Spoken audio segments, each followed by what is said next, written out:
Hey guys, hello to all the football fans around the world and welcome to the Fanspire on a Wednesday night. Of course, we go live normally on a Friday or a Thursday for a pre-match, but the week has been such. The European Super League is hogging all the headlines. Now, in a stunning turn of events, Chelsea became the first team yesterday to back out of the Super League, of course, and Man City confirmed soon thereafter, and all the other four Premier Leagues went out of the Super League. They followed suit. Chelsea, I have some newfound respect for Chelsea, to be honest. The sudden reversals, obviously, they pose a huge challenge for the European Super League.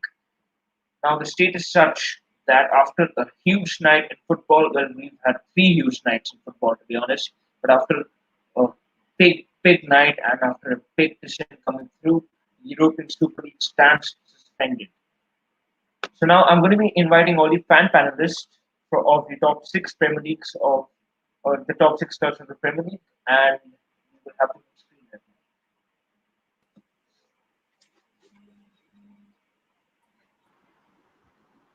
So I'll be introducing them to you first. We've got Rohan from Man City, of course. We've got Siboney from Chelsea. We've got Dan from Spurs, Shomil from Man United, Joshua from Arsenal, and Deep from Liverpool. And to be honest, I would like to start off with Siboney because his club really paved the way for all of the Premier League clubs. So tell me, how do you feel about what respect do you feel for your club? The newfound respect I have found for Chelsea. How do you feel your club paving the way for all the other Premier League teams?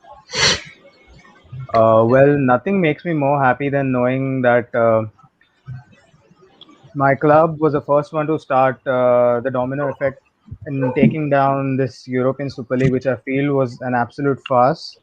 And this also marks a victory for fans because these owners, with whatever they went through, was was an absolute disrespect for each and every fan who's been following their clubs for not just us, like for decades, and the older generation. And it was a slap in the face for these fans, and I'm really glad that yesterday marked a victory for us. And this European Super League that was about to take place, and the owners that were so sure that it will happen has been called off within just 2 or 3 days of the announcement. So, of course, I have a newfound respect for my club, which means the fans and all. But then there's something which I won't forget is how these owners, without the consultation of the fans, or without any regards for the emotions of all these people who pay for the team to watch them play. And so yeah, like I even read a statement from the Chelsea Supporters Trust, and them stating is how they are glad that this thing did not go through, but also demanding an apology and a detailed statement of why these owners, or like I'll speak on behalf of Chelsea, like why Roman went ahead with this, and the thought process behind it.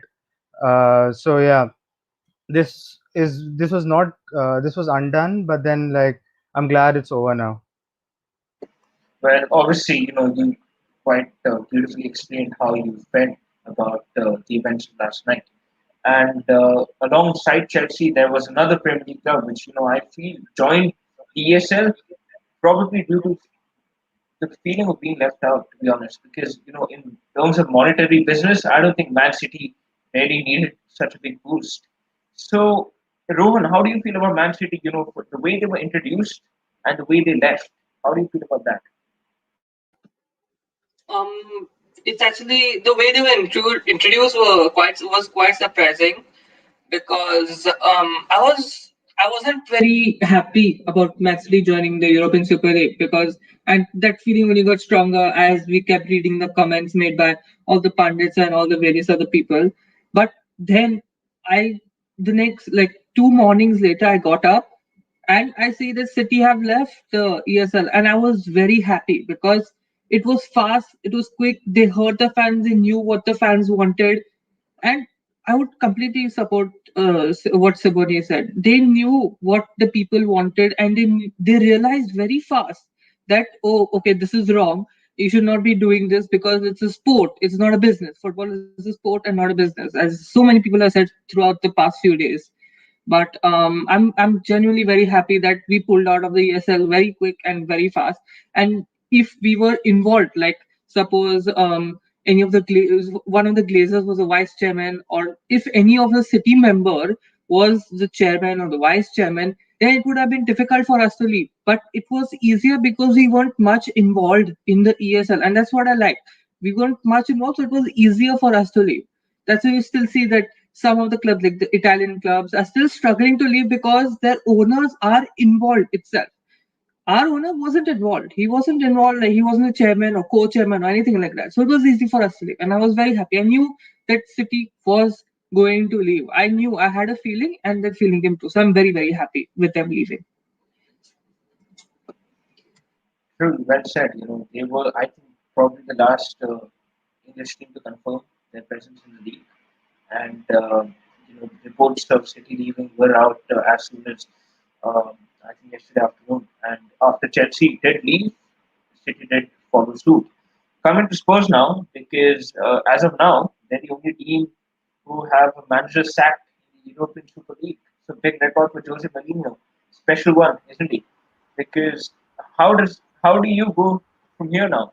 Because I probably think Daniel Levy, he has to pay Jose Mourinho like probably all the clubs have paid Jose Mourinho while sacking him. But now where do you get the money from? Because you are out of the European Super League. Uh, as far as I know, Daniel Levy is a very good negotiator. He's very good with his money. We've seen that in the past. And I think one of the reasons behind joining the ESL, from Tottenham's point of view, what I believe is they didn't want to be left out. They saw the chance to join a group of elite clubs, and we want to be an elite club. We've not did it. We have a stadium that's part of that whole idea of becoming an elite club, one of the biggest.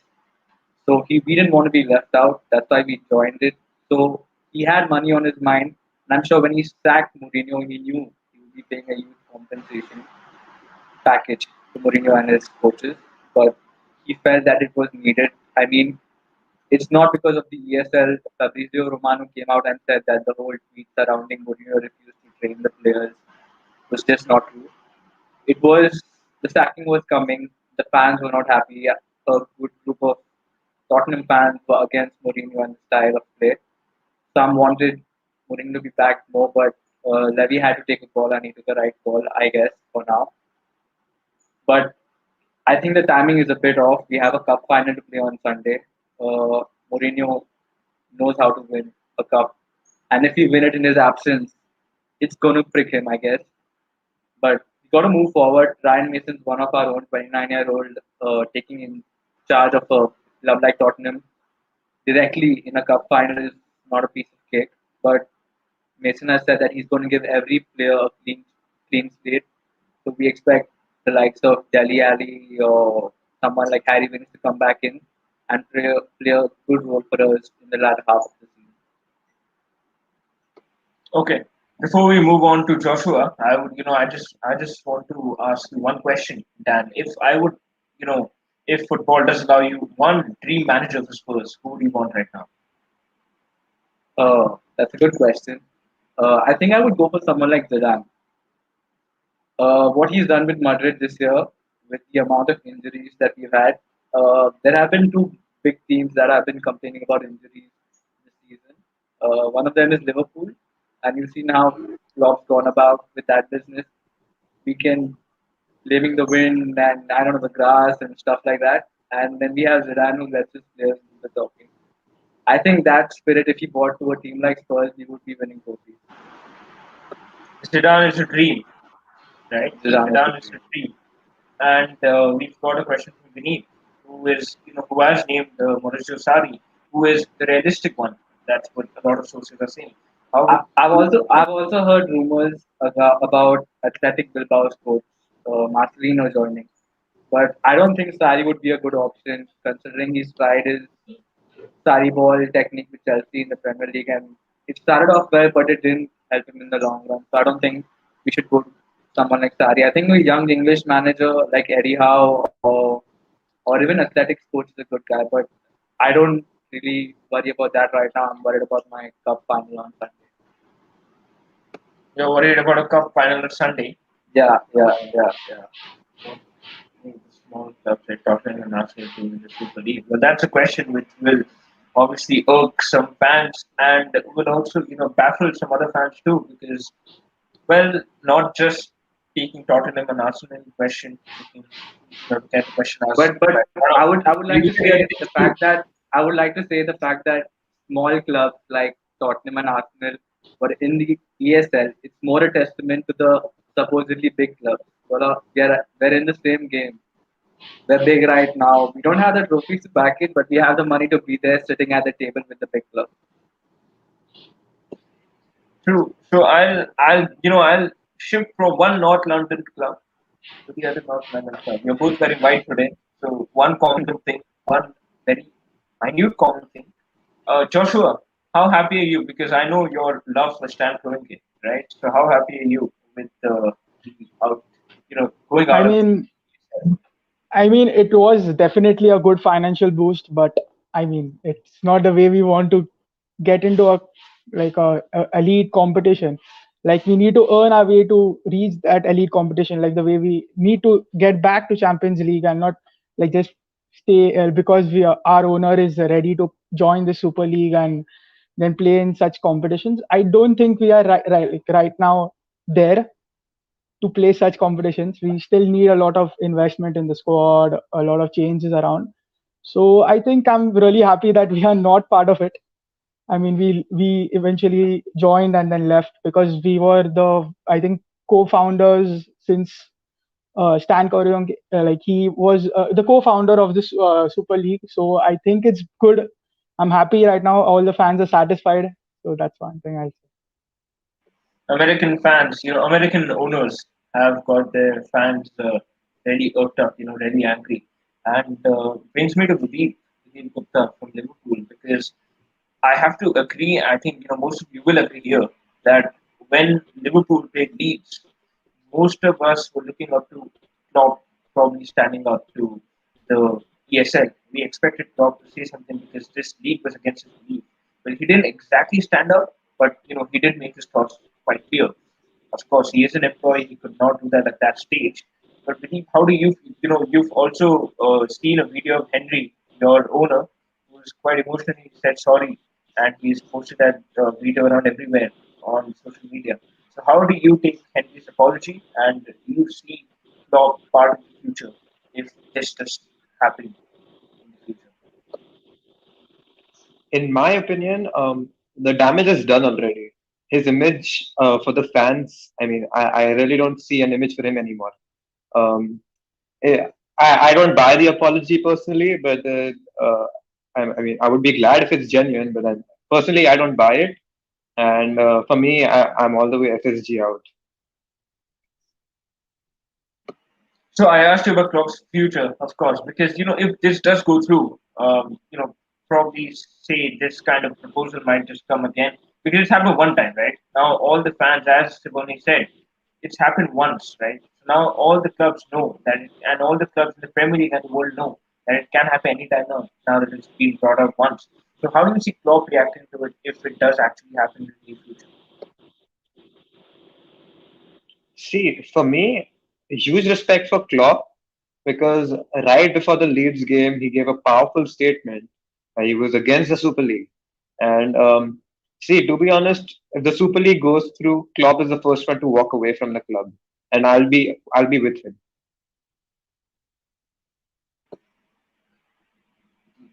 So we've got a question from Martina.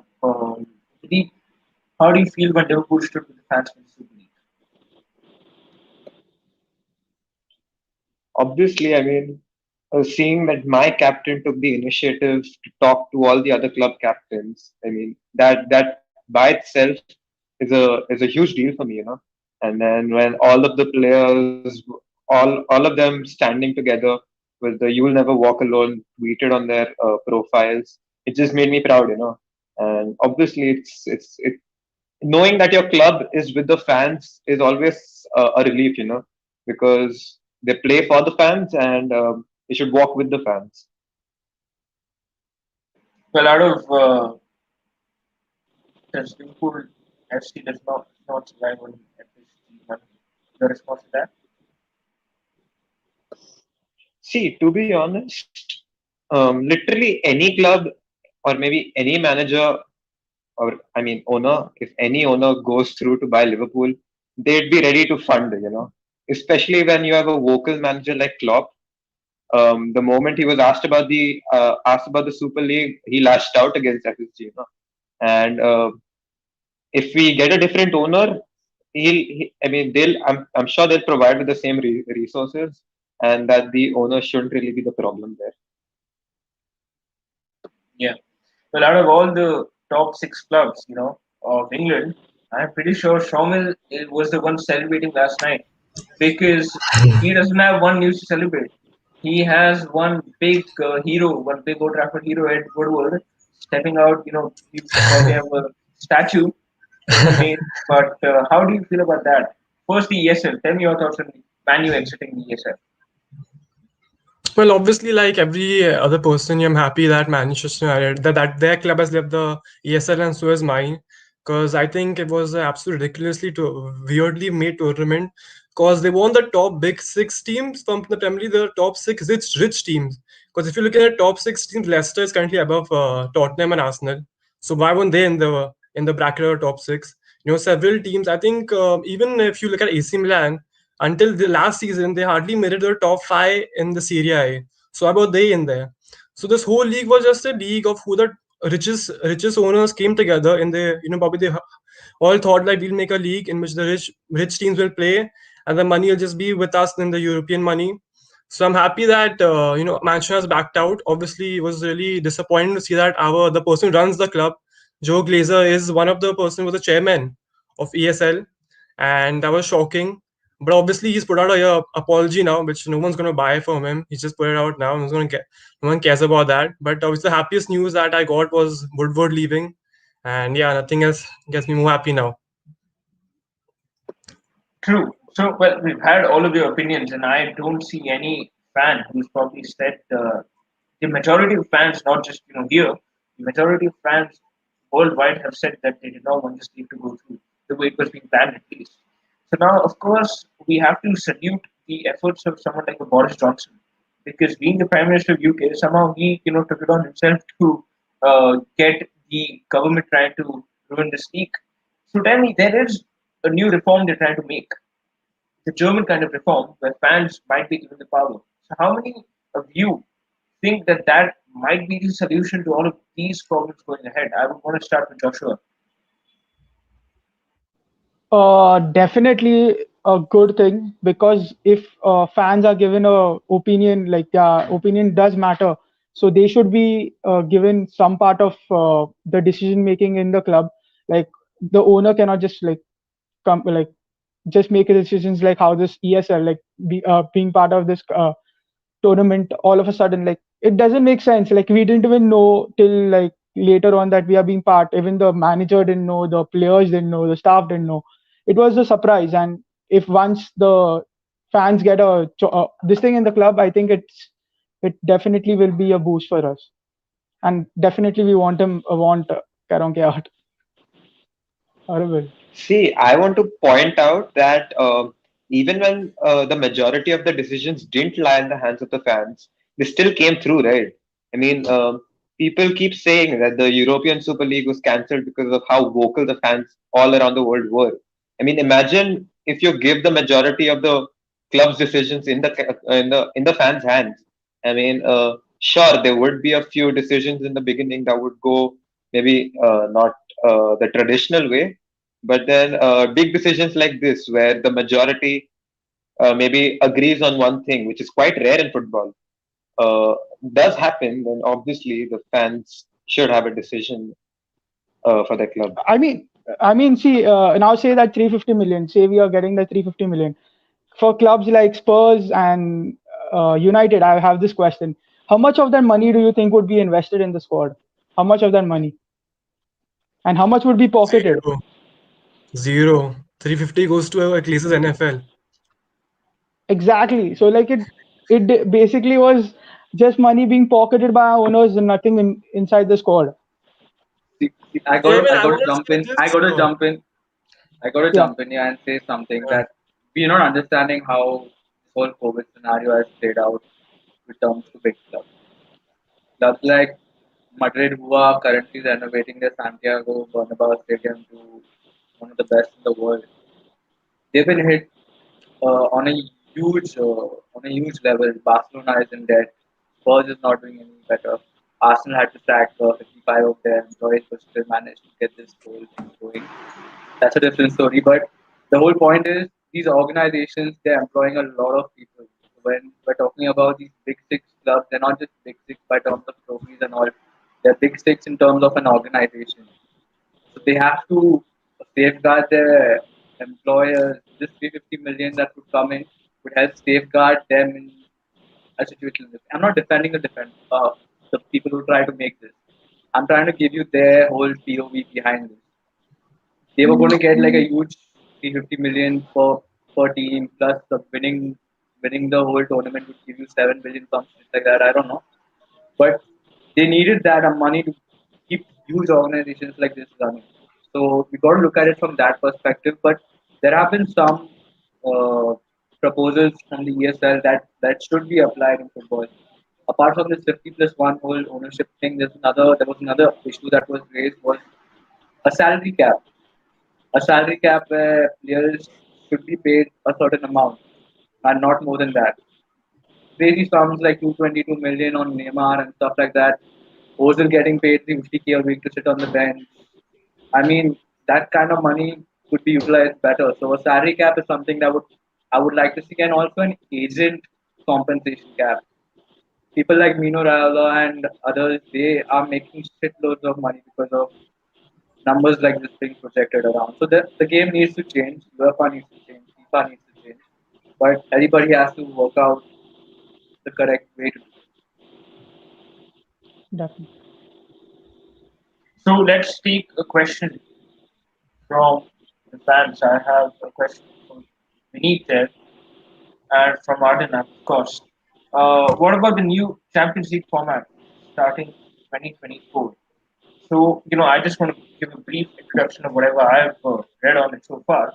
So, the basic decision which has come out is that there will, the normal six group stage games which we got to see in the Champions League, that is gone away with. So, the UEFA has, obviously they've gone away with 32 teams. They've brought in a 30-16 format now, where each club will have to play 10 group stage games, five home and five away, and out of that, I think the top eight qualify for the round of 16, and the clubs 9 to 24 will vie for a spot in the round of 16. So I've read a lot of reports on this, and a lot of fans are calling it a better version of the ESL. So, what are your thoughts on that? In my opinion, it's the worst. I mean, I thought the format for the ESL was better than this one because, to be honest, this one makes no sense. I mean, if the revenue is the issue, just introduce. I think eight more teams, make the eight groups a little bigger. That's I think that's my opinion because I think the current format of the Champions League is fine. I mean, to be honest, and this new one, in my opinion, is worse than the ESL format. Like I can't even understand why we changing the formats of the tournament. I mean, Champions League is a tournament which is the biggest club competition in history of football. I don't know why everyone wants to suddenly change it. I really can't understand the point of changing the format of the whole tournament. I I would would like to actually agree with agree with Shauman Videep over as here. well here. I would agree with Videep here because it's the same thing, be it about revenue or be it about the format or anything. It's complicating it for no reason basically. Like looking at the Champions League format now, each and every team gets an equal bite at it. The system is quite simple, and you can look forward to it. Well, I again could not wrap my head around it as to why UEFA has to go forward with adding more teams and adding more matches to it, and just does not make sense.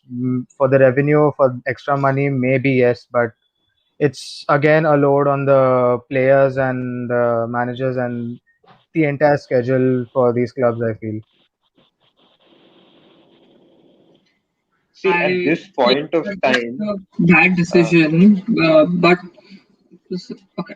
So I think this is not a good decision taken by UEFA to just curb up this ESL because it's going to, it's very confusing. If you would say, if it's very confusing. I still haven't understood what UEFA are trying to do by making just two groups in which there are certain number of teams and then you qualify. The normal eight groups was amazing. You never knew which team, like who knew that Barcelona would end up getting Juventus in the league. You never know that. And this is like it's just too spread out. If they add more teams, it's just too spread out. They go for a long time, and players will be at certain risk of getting injuries or getting tired. And teams may not have that much time to rotate their squad. They may not have that much good backup. Like suppose West Ham, if you take them for example, if you take West Ham and you take the new Champions League format, West Ham do not have that good a backup that maybe Man City or Juventus or Real Madrid do. Like Real Madrid have 54 injuries plus Valverde has now got COVID, they'll still cope up. But West Ham, like if because the players will get tired, they'll get injuries quicker. So it's just a long shot. It's not a good idea taken by UEFA.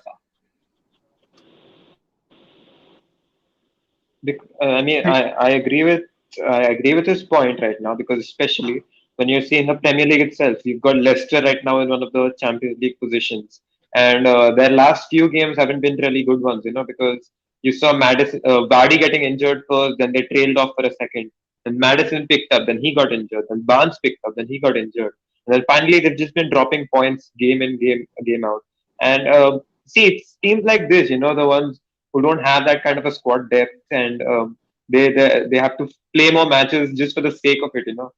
Especially in a competition like the Premier League when you already have a Premier League, you have the FA Cup, you've got the Carabao Cup. Then there's literally no point of adding more games to the whole workload the players get. So I think, looking at the new format, I think one big problem is the coefficient rule. Because I have read an article here by the Athletic who have clearly stated that, they've given a good example there. You have said that if West Ham do finish fifth in the Premier League, say about 2 seasons later, and if Man United or Arsenal, if they do finish sixth for some reason, West Ham would still qualify for the Europa League in fifth position. United or Arsenal will get the Champions League. Why? Because of the coefficient ranking. So I feel this kind of thing. You look at how quickly all the clubs got away with the European Super League. I know, of course, they got into it thinking about the money, and they got out of it because of all the backlashes they faced.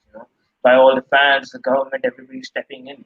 But don't you think this is kind of a new kind of a European Super League where UEFA probably agreed because they get their share of the pie?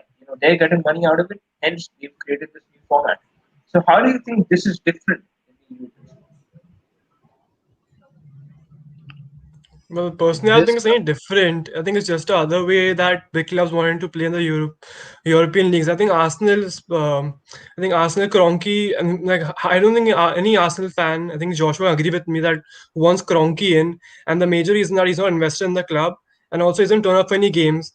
And the biggest problem they have is when he doesn't invest. When you don't invest in your club, they don't compete for Europe. You can see Arsenal have not made it for the Champions League. The last time they appeared was 2015 in the Champions League, and they haven't appeared since then. And the biggest thing for them, Arsenal fans, is that they were once a superpower who fought in Europe, and now they can't make it. So this European Super League was one of the ways for Arsenal, Tottenham to get in and please their fans. It didn't work out, so now they're trying something else.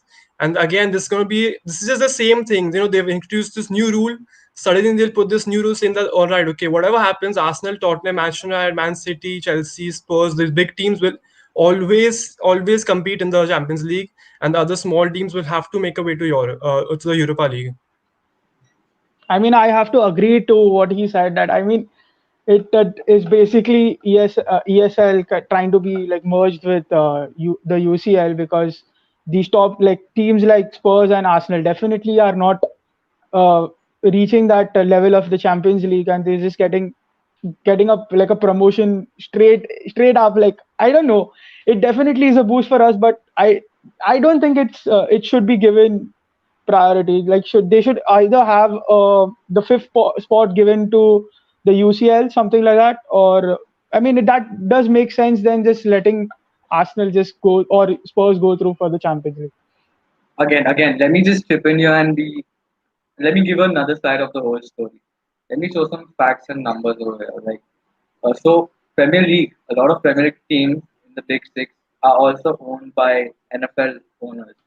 So since the whole ESL and the NFL do a lot of comparisons, Kroenke owns Arsenal and he owns Los Angeles Rams. The Glazer family owns Tampa Bay Buccaneers and United. Tottenham has a tie-up with Jacksonville Jaguars. So there's a lot of connections in the whole NFL and ESL world, the fictional world that they were trying to create. Why I'm talking about NFL teams is last year Forbes came out with a list of top 50 richest sporting organizations in the world. United made it, Arsenal made it, Barcelona, Real Madrid made it among the footballing teams. The NFL has 32 clubs. 30 teams from those 32 clubs made the list. So they know how to make money. And the ESL, make no mistake, was all about money. And the whole point was to take this whole game of football and make it a global brand and increase their market and make revenue. They were doing it from a monetary point of view, and also if the club brings in money, they get in to bring in the best players. City has that, PSG has that. Come on, let's not forget about the whole financial fair play joke that UEFA and FIFA have been running for the last 2 years. The whole thing with City last year, it was a joke. So we can't be pointing fingers. This was no good versus evil battle. It was just evil versus lesser evil. And we reached a compromise for now. It's like we put a plug in the hole, but we got to work on it. There has to be some more transparency between the upper hierarchy, the lower hierarchy, and the fans. I Yeah. would totally So agree with what Dan has to say here because just yesterday I watched a bit from Sky Sports, and there was a report. There was an inside information from one of these top six clubs, and they said ki the main motive of this ESL was to generate more money and more revenue, and that welfare of football came second. So I would agree with whatever Dan has to say. Ki these people do know how to make money and care about the sport less.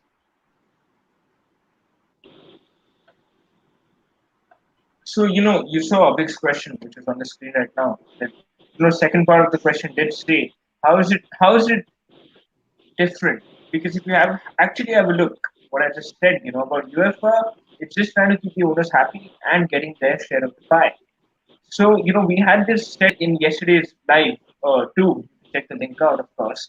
We had said this in yesterday's live too because the UEFA and FIFA Association, they were fighting for all the fans to stand up and fight against the ESL.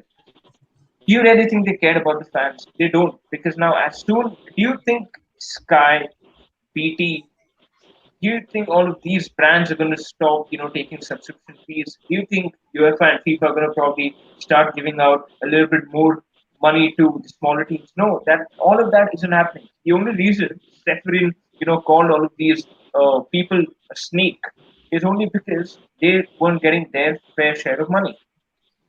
So do you probably think I would want to ask this to Rohan Sibani right now because do you probably think that UEFA could have dealt with the ESL better because Perez has been announcing something like the ESL for the last 20 years. For the last 5, 10 years, they could have taken some action. They didn't. And now they found themselves in this situation, and to make themselves happy, they've come up with a new format. So, how do you see this new format shaping up? Would you agree to it?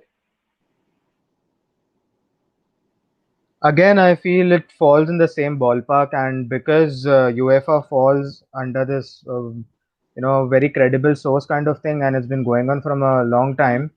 It's being shadowed very easily compared to ESL that has just come out now, and it's the same for me. Like UEFA, FIFA, ESL, and they're all like there's nothing different. It's just them appearing in different shapes and sizes. Like It's funny how broadcasting companies like BT Sports and Sky Sports as well got up on their high horses when they would be the first ones to bid on the broadcasting rights for ESL whenever, if it would have happened. Again, it's unfair on whatever you like. Could they have dealt in a better way? I don't think so, because in the end, UEFA is something that fans also want, and losing UEFA losing money, I don't think so. They would have watched it happen. And again, I don't think so. It's any different from the tournament that was proposed last 2 days and whatever's been going on. In the end, I feel money is what matters to UEFA, FIFA, and everyone around. And it's like watching your own back. And the reason I feel why Sefrin was a bit salty, because he would have his entire, not just a share of pie, he would have had his entire pie taken away from him.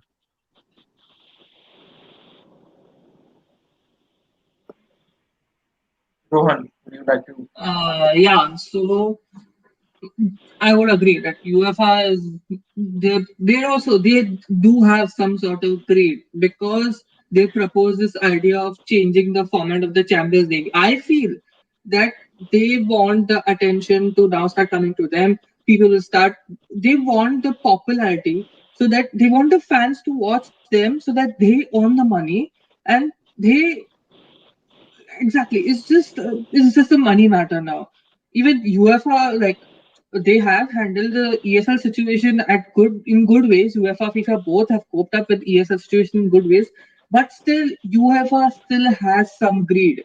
It still has some greed. They want because I can't explain it right now, but I completely agree with Saboni that it's just all becoming a money matter now. It's just becoming a business. I So think the only obviously, reason, I would I just like think to the point only out reason that it UEFA was. and I would just like to point out that two Chelsea and Man City fans are complaining about money for the first time ever. I would just like to point out that Man City have more fans and Spurs have trophies in their cabinet. So No, no. Man City don't have a lot of fans. Yeah, Man City I should Don't have don't lie to got know. more yourself fans. and don't lie Man to City Should us. have don't more have fans. fans. Don't lie to yourself and don't lie to Rohan, us.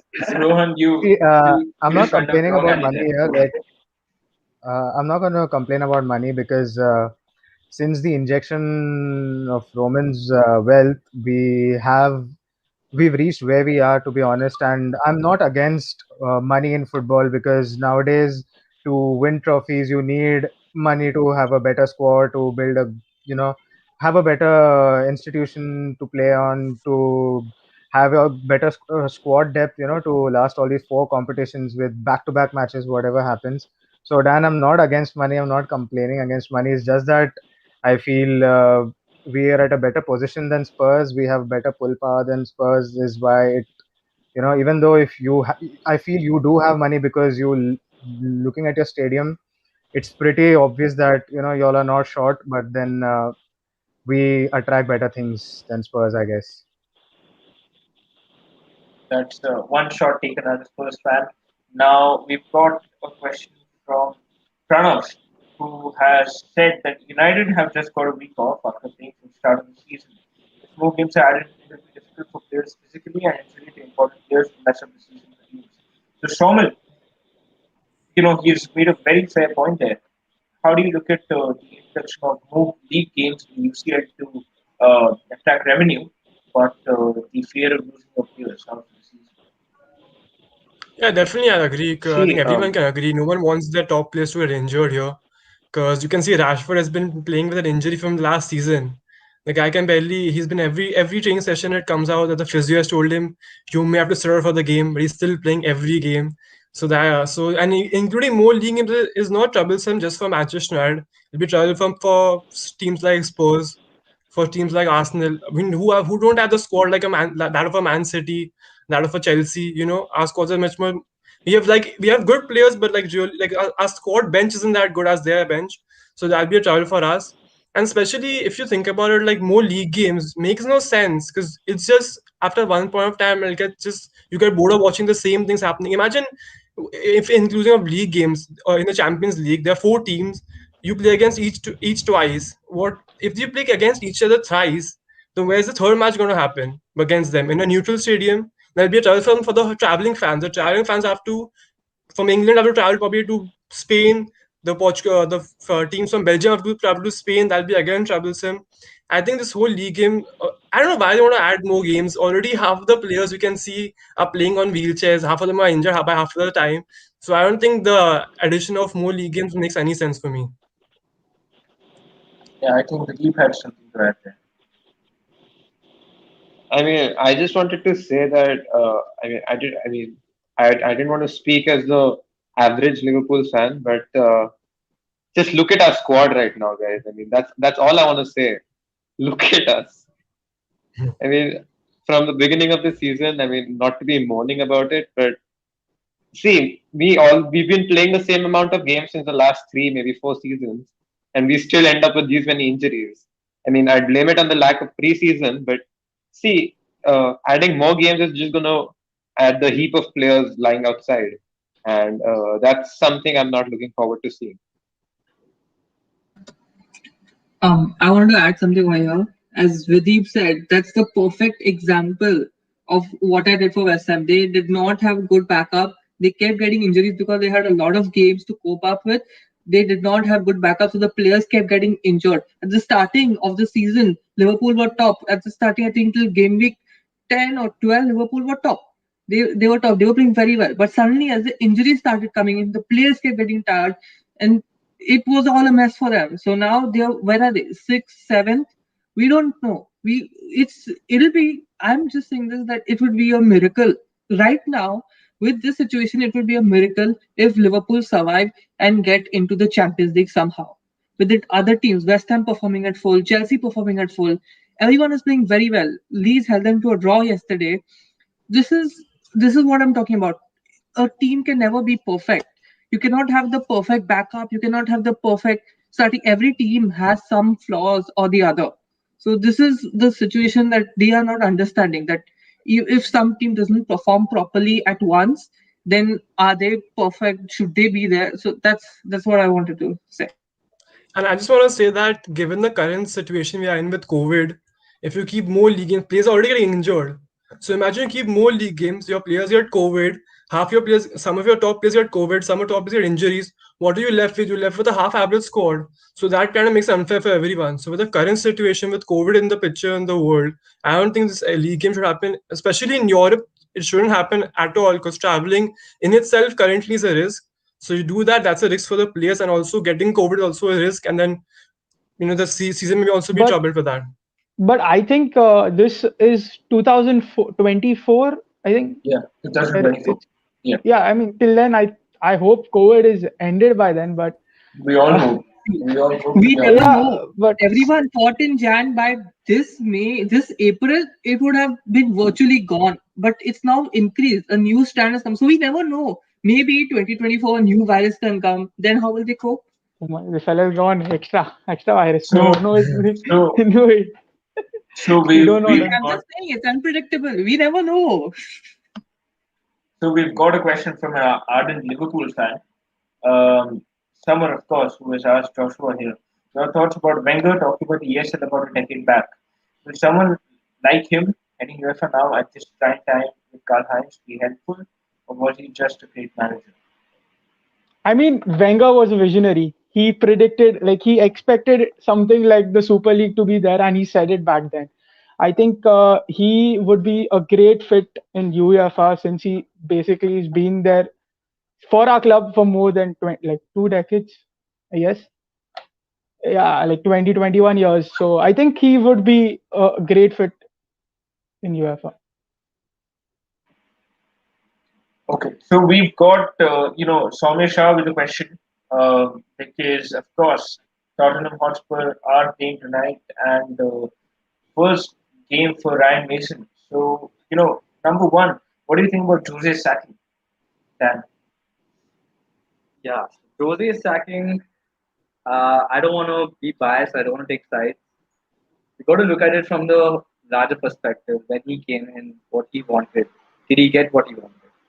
I read reports after his sacking that uh, Levy was the one behind Gareth Bale's loan move to Spurs. Mourinho didn't want it. Mourinho wanted that same money to go in for a centre back. But Levy chose to get Bale back for whatever reason. I think it's been a successful move. Bale got some playing time. He's back with Wales. He got some good PR, some good marketing done. But Mourinho wanted something else. So when we consider Mourinho's span at Tottenham, we have to give him some leeway to the fact that was he backed enough? We didn't back Pochettino. Did he back Mourinho? Did he get the weapons that he wanted for his style of play? And I would say to some extent he did. He got some good transfers, but some didn't work out. Then there were rumors of a lot of friction in the dressing room because of his coaching style. I felt that still Mourinho hasn't adapted to how players are today. He's still living in his era of the 90s and early 2000s where people were like Carlos Puyol and he had Ricardo Carvalho, hardcore players get knocked up and then they would continue playing. He had Pepe, but these guys are different. He should have realized that at United when he was coaching Pogba, Martial, Lingard, Rashford. They respected him. They do. This some of the United players still hold Mourinho in high regard. A lot of Tottenham players hold Mourinho in high regard. Harry Kane thinks the world of him. So when Harry Kane considers you a good coach, I think Harry Kane knows what he's talking about. So it's sad to see Mourinho go, but we got to move forward. We can't hold back. We can't keep thinking of what could have been. We have to focus on what can be. The first game for Ryan Mason, 29-year-old, Yep, coming to yep, a new job. And as we can see on the screen, Somna's question, Bale is yeah. starting today. First game. Your thoughts on I'm that? happy to say Bale back. In spite of what he said a few weeks ago, a lot of noise was made about his comments when he joined Wales, and he was like, "I just joined Spurs for like training. I just wanted to get fit." Like he was at the gym. There was a lot of memes and there was a lot of noise around that. But let's put that behind. Mason said this is going to be a clean slate. I'm going to look at it from the same perspective. We're starting from square one again, and let's see where it goes. When you hit rock bottom, there's nowhere to go there. Yes, and of course we have Doherty and Dyer starting to through our reliable source of Arya Gupta. So, Shawman and Suguni, would you want to add on Marino's impact on the Premier League? Because he has coached three clubs in England, so that is quite. Mm, yeah, personally, I don't like Mourinho at all because I'm a huge Pogba fan, probably one of the biggest Pogba fans you could ever meet, and that's why I don't like Mourinho at all. But I agree with what Dan said about building players. For if you see, for example, Lingard, I can tell you for guarantee that if Mourinho never came to Manchester United and didn't make Lingard their number 10 role, in which Lingard is a free because Lingard was a winger before. He shifted Lingard from a winger to a midfielder at number 10 role and do whatever he wants. That has a that made Lingard go to the World Cup. That has probably had Lingard's biggest impact because now he's playing the same role in West Ham and he's balling out there as well. So I agree with Dan said that he does improve players, but for example, players like Pogba, like if you go against the wrong side of him, and see there what happened to Dele Alli in Spurs. He went again. Apparently he went against Mourinho, and there's the last time I saw him play was last year at Old Trafford. I've not seen him play after that. Same with Pogba. Pogba went against him, and he just left Pogba out of the whole equation in his squad. So personally, I don't like that aspect of him. And I also personally feel that he's done as a manager. I don't. His tactic is also pretty much finished. You saw in November they're top of the league. Since then, the way they've fallen down is horrible. So if you're a top manager and you're managing a top team, for example, a Pep Guardiola would never let his team. I think they were sitting 6 points ahead at November. Now, and he's left. He left yesterday with I think there's I don't know. They are in the top. I think the ninth or 11th. So that's just how bad it is. So if you're top manager, would never let it happen. So that's what I want to say. City is top. Yeah, City is top right now. But previously, like in October, they were 10th. The least position they were 10th. Because that's what I'm saying. Pep Guardiola has stayed with is a top manager still for me. That's what I say. I think Pep Guardiola is the best manager in the world. That's what I believe, and that's why. And if you look at Jose Mourinho, I think that's why I'm saying Jose Mourinho is finished because Pep Guardiola never let that happen. Pep Guardiola is the vice versa. Pep Guardiola went from down to up in November, while Mourinho went from the up to down. So that's the difference between Pep Guardiola and Mourinho. Supporting the Shivani, wrong you want to add on Manchester that? Showman. Yeah, but for this, I wouldn't blame Mourinho What? full on full because Spurs are the defense is, let's just say it's there. Okay, Spurs defense versus City, Spurs versus City. I have never seen Spurs defend like that. I have never seen Spurs defend like that. And like I've been watching Premier League for like 6 years now, and I've never seen Spurs defend like that. There was We something beat wrong City about 2-0 defense. earlier this season already. Yes, yes, that's when your defense was good. But then something happened to Y'all were your one of defense. the Something few happened. teams we got a clean I'm sheet I'm just against. going to add in. I'm just going to add in the amount of money spent on defense and compared to Yeah, both the teams exactly. gives that a different. You can't spend 50 million on one centre back Yeah, or but a with the right money, winger we or win a right titles. back. We win titles Nah, I with the think it's money. fair. It's fair. It's fair. Shivani, your thoughts on Jose Mourinho? Of course, he's Uh, been at a club two times in two spells. yeah, So and he's had some success and some failure. Your thoughts on that?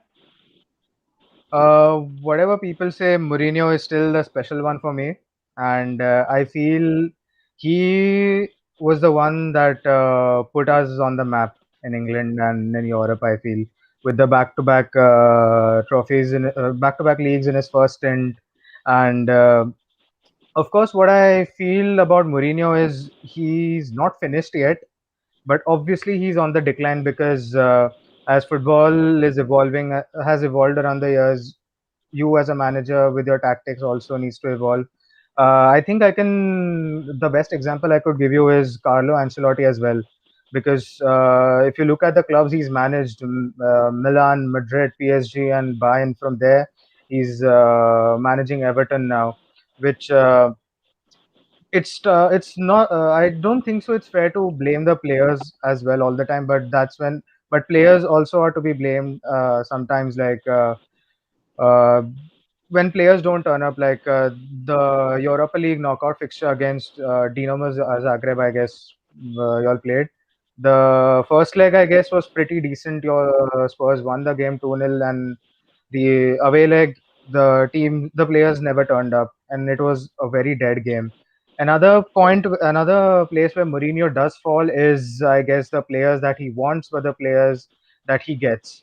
Like even for speaking for Chelsea, like the second stint where in 2016, we got him players like Kennedy, we got him players like Baba Rahman, and we got players like Papi Jiloboji, who think apart from Kennedy, these two never featured at all, and they did not do much. Even for Spurs, I feel he needed centre backs. He needed one credible centre back, and I remember watching Gary Neville's interview on Sky where he said Mourinho likes to have one centre back who does the ugly work. Like United had Vidic for the past, like Chelsea had Terry, and Arsenal had Gallas, and also these were the defenders who did the ugly work, and the other defender would support him, which I don't feel he got it. And I think he replaced Eric. He got Eric Dyer on that position, who is a ruthless CDM. I feel in terms of his aggression. Not sure about his defensive skills, but in the end, it was an entire mess, and I feel Mourinho faced the worst out of it. Quite beautifully explained, Shivani. So we will have the last question for the night, of course. A question for all the fans except for United, because seeing that Ed Woodward has left his job, who do the opposing fans think should replace him? So I'll place it out for the other five, to be honest. Who would you probably want to see succeed Ed Woodward at Man United? I think right now there are rumors about Edwin van der Sar taking that position. I think that's going to be really good, but preferably someone who knows about the history of a club like Alex Ferguson. But I don't know whether a United fan will agree with me. I don't know because some people are saying that no, Alex Ferguson is already quite involved with the club and you don't want to give him more responsibilities because then there's just too much pressure on his head, which I understand. So they should give it to someone who knows more about the history of the club, like some former player, suppose. If you would take, yeah, that's what I think they should go from a player or former manager. I would actually like to contradict Rohan because see, we're already seeing players becoming managers, and then it's not a very pretty result there. I mean, maybe for some coaches, but then I think a player as a player they have a good history with the club, but then not the ownership position. And apart from the players, I believe literally anyone who's not American, I'm fine. See, that's the deal. The role of the chairman is to hold the integrity of the club, hold the history of the club. Of course, it's about future thinking, but it is still to hold that history of the club, to not, let it get shattered, let the history get shattered or something. That's why we need someone who has been a member of the club in the recent past, like after, let's say, 2004 or something like that. Someone who's been in that typical Manchester United team which did win trophies under Alex Ferguson or Sir Alex Ferguson himself. Or best choice is Mark Goldbridge. If you all know who Mark Goldbridge is, that would be the best choice. He should be nowhere near the club, See, dude. He's too deluded. See, that's what I mean, right? I mean, I think these players who end up being legends of the club, they are far too involved with what's going on inside the club. Even right now, you saw Gary Neville. I mean, he was biased towards United. Obviously, we got Carragher who was biased towards Liverpool. We got Micah who was biased towards City. So that's what I mean. I mean, sure. I mean, there should be integrity to hold upon, but not someone who's so deeply involved that they end up, I mean, uprooting the whole culture of the Dan club. Josh, Dan Josh, what are your thoughts on the succeeding? I'm Yeah, I would agree with Rohan, like someone who knows about the club, like someone who is this thing, and also who is not too emotionally connected, like not very much emotionally connected to the club, so that it like he has a problem. So something like who, sorry. Yeah, so what I think, there is the whole factor of a former legend taking up a managerial position at a club. But that doesn't exactly always work out for the better. We see Milan right now succeeding with Maldini as their sporting director, but it doesn't always work out in that favor. I think PSG have done a good job with their sporting director. City have, I think, Siki Begistan, I don't know if I'm pronouncing his name, but he's done a good job. But you need like a hybrid, a dude who was around the team as when he was in his 20s, 30s, but also who knows the business aspect of the whole sport. Because right now, make no mistake, this is business. The teams mean business. ESL was a big statement saying that, you know what, if y'all aren't going to look out for us, we're going to look out for ourselves. And yeah, I would like to see someone who is a little bit of both take up a job at United, but I'm not really worried about them right now. We're in our own shit, and I have my problems of my own. I'm not Yeah, well versed I, with I like just the. Yeah, I just want You to go. say that Start with you go. what Dan said that about Edwin Van. I want the person who should come in. I think it should be Edwin van der Sar, because I think if you guys know, he's the ex chief executive of Ajax, and he's already said that he wants to do something different in a different role. And I think Manchester has a blessed space to come. So, because what Dan said about financially and the whole, like how we know football is getting more and more wealthy every day. So we need someone who knows the business aspect, and Mendes also is a club legend, so I think he'll do. I think he'll be perfect for the role of the director of the football, who'll bring in the transfers, know what to do when, and also know how to manage the players. If any fallout between any players, he can be, be the middleman. He can also be in the middleman in transfers. So that's what I think. so now that we've seen all of our views on Ed Woodward, of course, as we started out the topic today, so one big danger averted, right? the European Super League because since Sunday night, every single football fan was staying up all night, and it wasn't for a game for the first time. It was only for checking out Twitter, Instagram, and WhatsApp and seeing what new updates are coming out about this new league, which might just go on and ruin football. Whether it does ruin football or whether it is the future of football, that is a big debate. We've heard all of your opinions today on how you felt after the league was suspended. And as of now, yes, the league does stand suspended. So we will be back with Premier League football and we will see the Champions League and Europa League semi-finals next week. So all of that does stand as scheduled. So Man City, PSG, Real Madrid, and Chelsea will be in the Champions League semi-final. That is a huge news, and you have United and Arsenal for from the country of England representing in the Europa League. So, of course, a big danger would, and as I said, the debates will continue. But for now, we will say goodbye. We had a great response by all the fans today, so I want to thank all the fans for all their questions. We had a great show tonight because of the fans, and we will see you soon on the Fanspire. Thank you, guys.